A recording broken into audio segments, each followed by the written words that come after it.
A funeral for Freddie Gray is being held right now.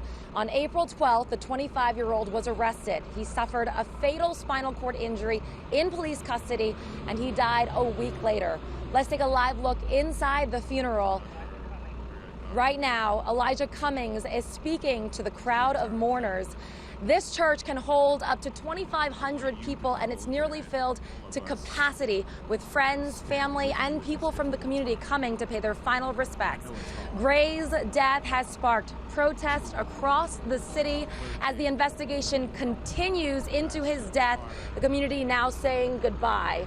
Marcus Washington joins us live now. Marcus, you talked to some of these people as they arrived here at the church today. Yeah, a lot of people have come. A lot of people who did not know Freddie Gray, but they know his story. They say that they really wanted to be here to show support to the family and Freddie Gray. They came in huge numbers, all paying their respects to Freddie Gray. Show my appreciation and concern for the family. I was invited by them. I'm speaking on the program today, and we want healing, but we want to get the glass out the wound. Many arriving never knew Freddie, but they know his story. This particular story struck a chord with me, and it tugged at my heart to the point where I had to come out and at least pay respect for him. I have a grandson who is 18, and I'm really afraid for him to go out in the street, because you don't know who's against you or for you. The final goodbye to a man whose death has ignited a unified stand for justice. Today, we're here, A, for the healing of this family and the healing of our city, and B, we're here for justice.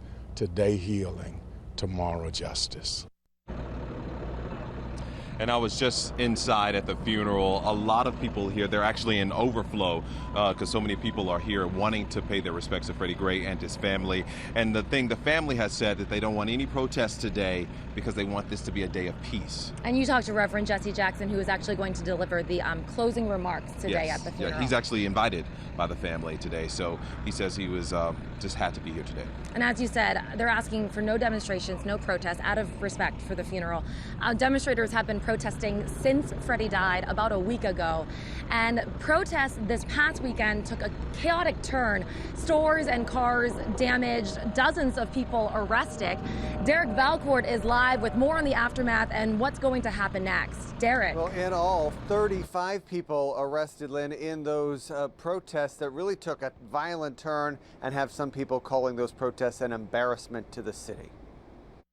The police officers have not moved up here. Sky Eye Chopper 13 over the scene as a small number of the hundreds of protesters unleash a flurry of destruction in the downtown area Saturday night, jumping on cars and breaking windshields, throwing burning trash cans. He's gonna hurl at police, there we go! Violence even erupted near Camden Yards as the protesters began throwing things at bystanders. They smashed through storefronts and looted some businesses. Police responded with volume. Hundreds of officers flooded the streets. They formed lines to push protesters back. Police say they arrested 35 people in all, 4 of them juveniles, 6 of their own officers injured. As the city braces for protests to resume, Reverend Al Sharpton says he's coming to Baltimore at the invitation of Reverend Wesley West. I need somebody that don't have any ties with the mayor or the commissioner to come down and march for justice because they don't have any ties to the mayor or commissioner. Sharpton says he wasn't planning on coming to Baltimore, but changed his mind over the Friday deadline police set for themselves to turn over their investigative findings to the city state's attorney,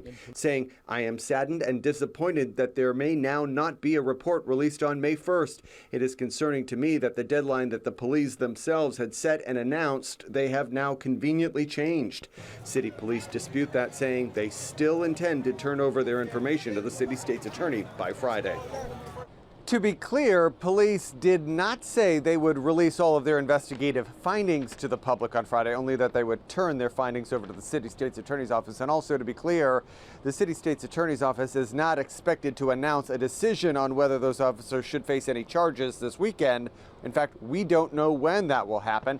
Reverend Al Sharpton says, though, he is coming to town to try to plan a 2-day march from Baltimore all the way down to D.C. as they try to demand justice for Freddie Gray. Back to you. Derek, thank you. And some of the best visuals of all of these demonstrations have come from Sky Eye Chopper 13. Right now, we want to go to Captain Jeff Long. They're over the funeral home, or the church rather, right now. Captain Jeff. The parking lot of the church here, Lynn, is full, as are parking lots on either side of the street away from the church.